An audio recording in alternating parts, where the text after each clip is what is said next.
Our light, our life, our faith.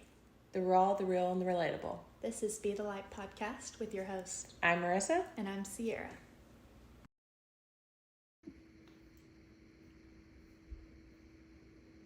And we are back. Hello. Welcome back to Be the Light. I'm excited. Me too. How are you? I'm good. Can't complain. The weather is absolutely amazing. Couldn't ask for anything better. And it's like, once the sun comes out, I'm a happy camper. Oh man, I was literally in the shower just thinking about that. I'm like, of course I still have my daily problems, but like, it seems like all my problems go away. I just go outside and just feel the warm air. I know. I'm such a seasonal, depression type of person. And honestly though, I'm very thankful for this year because I feel like it was kind of mild, so it didn't really, spring came in kind of early, so I'm not complaining. Yeah, and this was like the first year that I had to actually work out in the elements. So since I started this job, I've been praying for a mild winter, and so far that's what we got. And it's 80 degrees in February, beginning of March. That's nice. Crazy. Yeah, we still have a little bit of colder days. I'm fully 50s, expecting a blizzard in March at some point. Hey, I wouldn't be mad at it, honestly. If it's gonna be cold, it has to have some snow outside. That's how. Oh, that's a good point. Tennessee weather. Yeah. We're not out of the woods until we get through March. Yeah. As far as winter. Honestly, yeah. Because I was going to say, we've had some serious ice storms in March. Late February, early March. When was it? 2017, 2018? Somewhere around there? I cannot remember. I mean, I remember there being ice storms, but not when. Yeah. I just know that last one we had where it was a whole week. We were stuck in the house. Oh yeah, that was right when I transitioned to being work from home. Yeah, I literally went to bed at 7:30 one night because I was gonna lose my mind just being in the house. And it was different than COVID because at least with COVID you could go to the lake or walk down the street, but no, everybody was literally frozen in their house and I was gonna lose my mind. Yeah, I'm a summer girl. I feel it. I'm itching to be on the river. Yeah. I texted Tara yesterday and said, "Do you want to call out of work tomorrow and go to her?" Oh, girl, don't tempt me. Man, I'm itching. She's like, "I can't." My dad asked me the same thing. I'm like, "Dude, I'm ready to be on the water." One of my stops today is out, right by Old Hickory, and I drive, just driving over the lake. There was so many boats out, and it's spring break for some of the kids, so. I saw this one little John boat with 3 dudes on it, and I was like, they are probably on spring break this week, loving this weather. Because I feel when I was in school, spring break, it would tease us the week before or so, but it was always cold on spring break. Yeah, super windy and chilly. Yeah, for sure. No, yesterday I got out in the yard. I realized I'm allergic to cedar trees because my legs broke out and stuff. But I got out in the yard and was cutting down the fence row, burning a bunch of stuff, tilled up the garden, fertilizer. Well, I tilled up a little bit, Tan mainly tilled up, fertilized the garden, stuff like that. And it was just, my soul needed it. I felt the recharge. I was out there sweating, it was hard work, but it was just refreshing. I don't know. It's definitely that time of year. I know Jordan and them are getting going this week. We were actually in the grocery store this weekend, and one of their customers recognized Jordan, was like, "You guys starting cutting this week? My yard needs it." And he was like, "Yeah, we'll be there Thursday, Friday, whenever." And it was so cool because the guy was like, "I really appreciate you guys take great care of me." And it was just kind of cool to see, their work pay off. Shout out French's Lawn Care. If anybody needs their yard mowed, holler at your girl. Yeah, I was just telling Tan that it's time to get ours. Yeah. But our problem is our yard stays so saturated, so in the backyard it can be cut, but you're gonna spin tires in areas, and then by the time it fully dries to where we can actually cut the grass, it's gonna rain again. I think it's supposed to rain Thursday, so yeah, I don't know when we'll be able to actually cut it. Yeah, we're definitely gonna get plenty of rain in the spring. We have a race on Saturday. We decided to do a 10K, so between the last episode and now, we did a 5K at the zoo, which was so much fun, but we realized that we might have bitten off more than we could chew with the 10K at this point, because I have not ran anything outside of that one 5K we've done, and I probably before that didn't run since the half marathon that we ran last year. I mean, and I say run loosely because I ran half of it. And Man. walked the rest. After that half, in my defense, 2 weeks before that, I destroyed my quad. Yeah. So that's my remember excuse, that. and I'm sticking to it. after that half, I just struggled with getting back into a routine on running. And I think it's okay because, you know, that's a huge goal. It and is. we did it. And we did it. We didn't really prepare because we were struggling before the half to even like get into a routine to run because summer was so busy, so crazy, and everything. So it was. I pushed myself past my limit. I got further than I thought I would. Yeah. And I think I could have gone more, but it wasn't worth like putting myself out of work for a week or whatever could have came from that. That's crazy. We gotta think about these things now. Golly. It's Don't insane. remind me. Anyways, say a quick prayer for us for this race on Saturday because it's a 10K and it's gonna be challenging. It's for a good cause, though. It is. It's for the special kids. We love the special kids. We love them. Anyways, so I did want to in the last episode. Oh, I have one more thing I wanted to share. Okay, go about ahead. This weekend we surprised my mother-in-law with a 60th birthday party, and it was so awesome because she had absolutely no idea. But I think the coolest thing was after it was all over, like the next day when she posted pictures or whatever on Facebook, she was like, "This is what true wealth is." Oh, I love that. Yeah, and I was like, "Oh, That's so awesome. sweet." Yeah, she was just Priceless. Yeah, it was great. That's awesome. Heck yeah. Happy birthday. Happy birthday. On the last episode, I was talking about, remember that situation I was talking about, or was it the time? I think it might have been the episode before that. I'm getting lost now, but I was telling you about that story where my mom sent the $500 to this random person, blah, blah, blah. Okay, so my brother forgot that he had a Chime account. So it actually did go to my brother. Listen, and it was in a time that my mom really needed the money way worse than she needed it back then. And so she ended up getting it back like right in the time when she absolutely like had no money and needed it right there. I thought it was That's just awesome. crazy. Yeah. He totally forgot he had a Chime account and everything. I thought that was crazy. She sent it on Chime? Yeah, so she has But a Chime. thought it was Venmo? She sent it on Chime, but for some reason, I guess when Chime links with like phone numbers, it'll pull up like Venmo does, like, you know, people you may know type of thing. And so like she's always Venmo'd or Cash App this, but when she logged on to Chime and seen his name, she just clicked on it to send him money, you know, and didn't think about it. Right, because he had opened up a Chime account a long time ago and didn't even remember, you know. Well, I just thought that was awesome. so cool. So I put that on my notes. I was like, I gotta go back on there and talk about it. Because we were talking about how somebody needs that more than her right now, you know, and it's like she needed it more like now than she did then. It's almost like God said, "Here, I'm gonna put this money away for you," and then because you're gonna need it then. So I thought that was really cool. Well, so I think I think it was the last one that we filmed. The last episode, like we started our YouTube thing. If you're listening, go check out the YouTube page. But we were talking about how we have like a makeshift studio and we don't know what we're doing, like as far as like editing and audio and all the social media and all the things that this has turned out to require.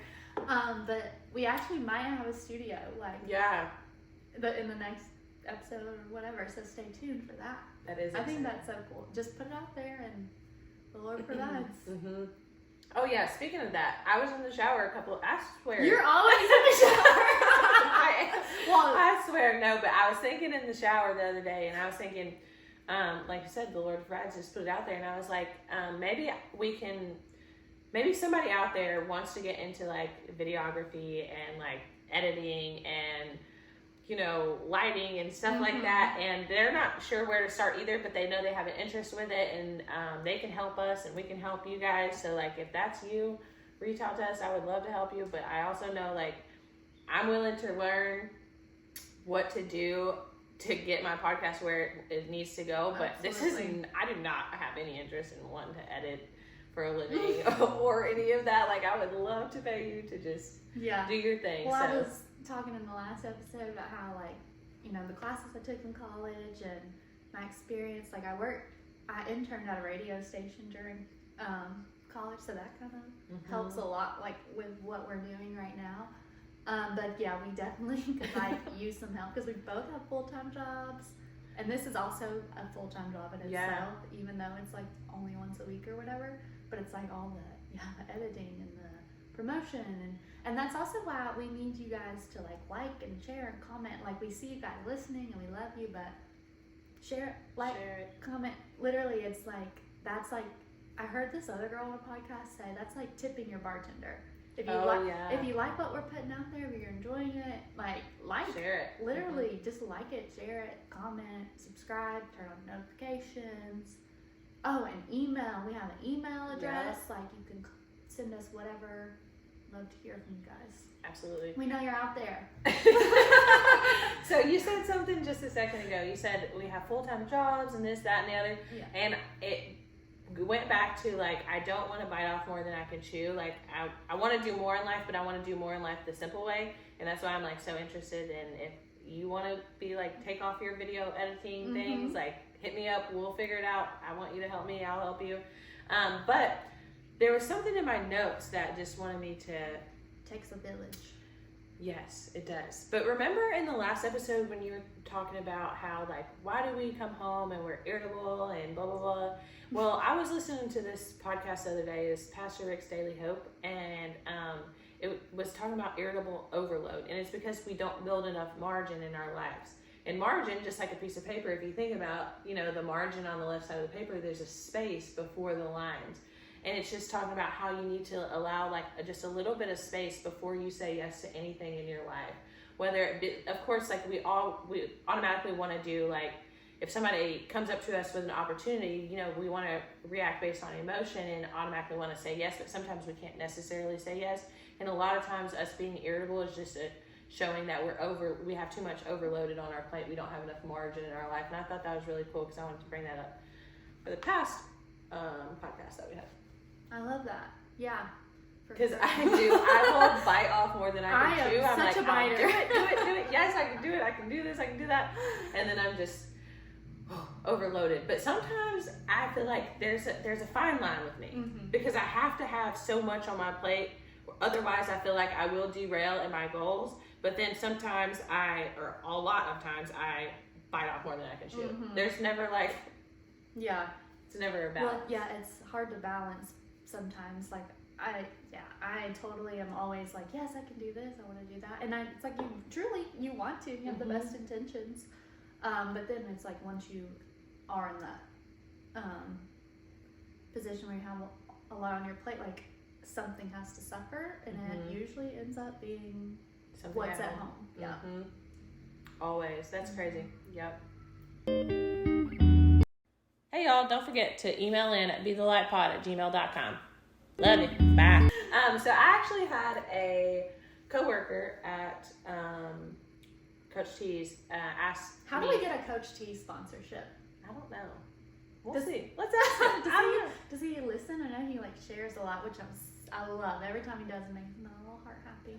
I don't know if he listens, but I know that he shares it. Well, I know some girls. You don't have to listen. Yeah. I feel like just it's like and share. Yeah, I feel like for guys, like, some guys, this isn't really a guy podcast in their eyes. They say. I think a lot of guys listen.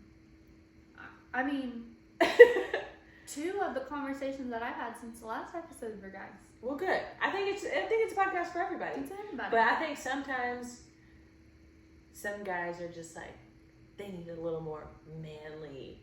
Well, maybe we can have some guys on from a male perspective. Yeah, that's good. That's good, for sure. Yeah. What was we talking about? Coach T's. Oh, yeah. So a girl that I work with, she brought this to my attention, and then I really dove into it, and I didn't realize, like, how much this, like, really has ran my entire life. And she was just going into how, like, she will get so much anxiety over, like, the thought of death, the fear of death, and it's, like, paralyzing, and how, like, her brain can go to these, like, crazy thoughts, and she doesn't understand why they go to these crazy thoughts, and how she can kind of spiral down in anxiety, just, like, thinking about after and death and everything like that. And so then I started thinking about it, and I was like, dude, I have been ran with paralyzing fear of death since I was 4 years old. Wow. And like, I don't remember much when I was 4 years old, but I remember when my grandma died, I woke up in the middle of the night. It was like 12:30, 1 o'clock, maybe 2 o'clock in the morning, like late hours. My dad's in there in the bedroom. There's like 5, 10 people in my living room. My mom's on the couch and then she's crying. There's a few kids at the house.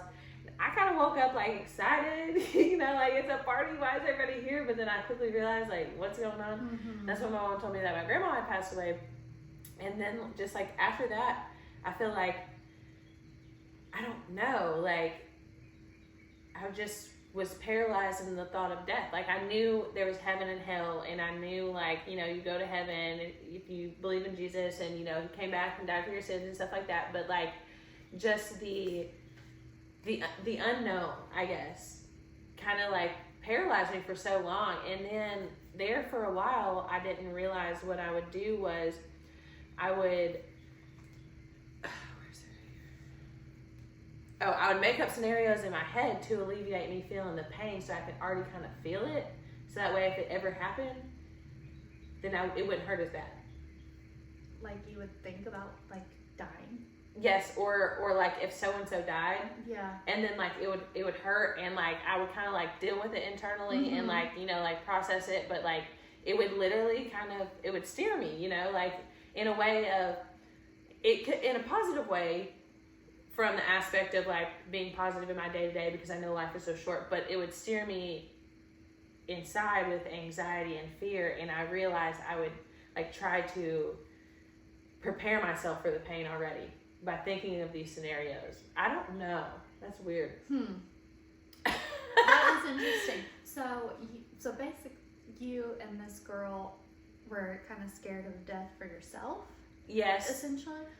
Or just thinking about or for me in my instance, like I remember losing those around you. I was gonna say, I remember being a little girl and asking my dad, like, are you gonna die first because you're older? And like he would always tell me, no, I'm gonna live 99 in a day, you know. But then I like had prepared myself for it, and then it happened. And then like I'm not even gonna lie, like I have friends that struggle with addiction, and like I kind of prepare myself for it, and then it happens. And I notice I like prepare myself for it to like try to alleviate the pain before it happens. Well, this is well, I think so anxiety and depression and all that stems from a fear. Mm-hmm. That's essentially what that is it's just fear. And I, like to you and to this girl, I think it's like the prime example of why it's so important to spread the hope that we have in the afterlife with Jesus. Right. You know, like for me, I don't know. I can't tell you. No, I've never been scared to die. I mean, I think about like ways I wouldn't want to die. Yeah. like I don't want to drown. That's like my number one. But I do not as a child. My grandfather passed away when I was, I think, like not even 2 years old yet. But the man was 93. Like he lived a full life. And I think that's beautiful. There's something beautiful about living like a full life like that and then moving on. But when it's like kind of sudden and unprepared, like unexpected, you don't have time to kind of prepare, like kind of like you were doing. But I think so. I never really had any way to like speak on like the sudden I've always been kind of, I don't know, like first removed from things like that. Like Right. people around me have experienced tragic deaths and things like that. But like I was saying, I think that's why it's so important that we, share the gospel and like the hope and that there is life after death and things like that. But and like something that I've always heard that I really liked about, like tragic, like when kids die or things like that is, well, God needed them more than we did or something like that. Or just, you have to like have, and I have a really close friend who is walked through a tragic situation with a family member, and it was it came out of depression and just not having hope. And I think that's why it's so important to have faith in something bigger than yourself, because if not, then yeah, that's scary. Like that you're just put here for what, and then it's like nothing like what's like you're just here and then you're gone. Like that's scary and depressing. Like what's the point in that? Right. And I think that's a big argument as to there is a creator. Right. I don't care what you call it, like, but you gotta believe it. Like we didn't just pop up here one day. Right. But like going back to like I just haven't. I mean, my grandmother passed away my senior year of high school. The same side of the family, my mom's parents. But she had Alzheimer's and dementia, so it was very like time to prepare for that one. Right. Like in a morbid way. Like I kind of mourned her death before she ever even passed on. But again, like she, I knew she loved Jesus, so I knew her. Like I just had, and I don't know if I said this in the last podcast or not, but we serve an upside-down kingdom. Everything about Jesus is upside down from what the world thinks, and from a worldly perspective, death is scary. Death is dark and ugly, and like, yeah, you don't like.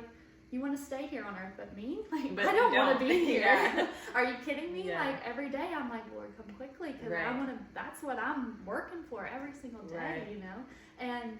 That's why, we have to share the gospel and spread like our hope and our faith in that, because that's the light of our life. You know, that is why we are here, why we get up every day and we do the things that we do. And it's not for anything here. Right. I was just thinking about like when I like fully like, I guess accepted it and like understood kind of what it was. And I still have issues where like I'll be driving down the road or I'll get overwhelmed with thinking about how I might die. And then I'm like, oh gosh, like, that's crazy, It was crazy that you were talking about, like as a child, you would prepare yourself. Like now, as an adult, with like things that like I really like care about and like are important to me, like sometimes I think about if I were to lose Jordan, like, and it's like my heart literally sinks into my toes in that moment. But I'm like, ooh, okay, let me think about that. Like, I have to like shake it off. Like get out of my brain. Because it does suck here on earth, when somebody passes on, like that sucks for us. But if you know like that person's heart was in the right place, like they're going somewhere much, much better. And that, I think that is another thing that helped me get through like the understanding of like the in-between, I guess. The in-between here and going to heaven was, I know so many people that have died, so like, and I know so many people that went to heaven, like I know they're in heaven. So like when I leave here, I'm still gonna have people here, and then when I go there, like I'm not gonna be going somewhere alone, and I know that I've never met God in real life. I mean, I met Him in the spirit, but like I know when I get to heaven, like I'm gonna know Him, but like still just knowing that you're gonna see the familiar faces that you've once missed before, kind of gave me that reassurance that like I might pass on from here before so and so or so and so, but like I'm going on somewhere where I'm not gonna be alone. So that was kind of reassuring for me. But yeah. I remember like being a kid and like after my grandma passed away, it seemed like a roller coaster. And if time would pass by and nobody had passed away, we're like, who's next? Like it's been a little too long, man. Like who? And then it would just fear, just paralyzing, and it's like wondering, and then when somebody passes away, here comes so and so, they come in threes, it's like, oh, everybody's here we go, and it's just it can be overwhelming. It really can. And you were talking about when you first started talking about being young and your grandma passing, and you knew there was a heaven and a hell. I think that goes back to a lot of that church hurt. Like the church has scared us into thinking if we're not absolutely perfect when we die, like we're damned, pretty much. And that's just not true, I think. And the thing is, once you it only takes a glimpse, a mustard seed of faith. If you've been there once, I don't think that God turns his back on you. I heard, our pastor told a story once about a really close friend of his who, took his own life, but he was a believer, and he was like, and I don't think God holds him to that moment of weakness. That's good, because that's another one I struggle with when it comes to like people Well, with growing suicide, up, because growing up you say, oh, you kill yourself, you're not going it's to the only heaven, unforgivable sin. I Yeah. literally was taught that Mhm. in a church building. And like, so for so long, like the people that I know that had, you know, committed suicide or something, I would struggle with that's it. not true. You You know know? what the Bible says the only unforgivable sin is blasphemy against the name of Jesus Christ. Mm. That's it. If you deny him, but it's not like, which I don't know, that like shook my world when I like all these people that you know do take their lives, and you wonder. You wonder, yeah. Like, especially if it's a family member, because that's so hard. mm-hmm. You know, like, and then here goes my brain again. I was asking my mom this. I'm like, when we get to heaven, and like, say a family member we know doesn't go to heaven, well, we won't be able to see them. Will we remember them? Like, and we won't miss them, because there won't be an opportunity to miss in heaven, because everything's going to be perfect. So then, like, will we just see them kind of down below somewhere, or like, what is going? And I've been pondering on this It's one question. of those mysteries that we won't Because know then until we get because there. there it goes again. Like, I feel like fear and anxiety can kind of creep in, and it's like, well, so and so, I don't know if they're saved, you know, and it stresses me out. That's why And I you don't have want, to. you know, like, and you're right. And it's like one of the girls in our Wednesday night was like, literally every person you talk to, do you know Jesus? Yeah. It almost has to be like that, especially in times like this, dude. Because they're uncertain. Yeah, and it's I It's know, getting crazy. and so just, you know, I've had conversations with people since we've started season 2 too, and people are like, they're really relating to what we have to say, and it's one of the conversations I was having was with a friend who isn't necessarily all on board, I should say, but we have different perspectives, but we continue to come to the same point, which I think is the point. Is the point. Like, we don't have to necessarily agree on the details, but the main thing is, like, we're only here for a short time. Let's love each other, and let's be here. And that's it. Love each other. Yeah. Love God, love your neighbor. That's all it comes down to. Thank you for listening to Be the Light podcast. Be sure to find us on Facebook and Instagram. Email us at bethelightpod@gmail.com. Subscribe on YouTube. Turn on your notifications. Like, share, comment, all the things. You can find all of our links in our link tree in the description below. We love ya. Bye.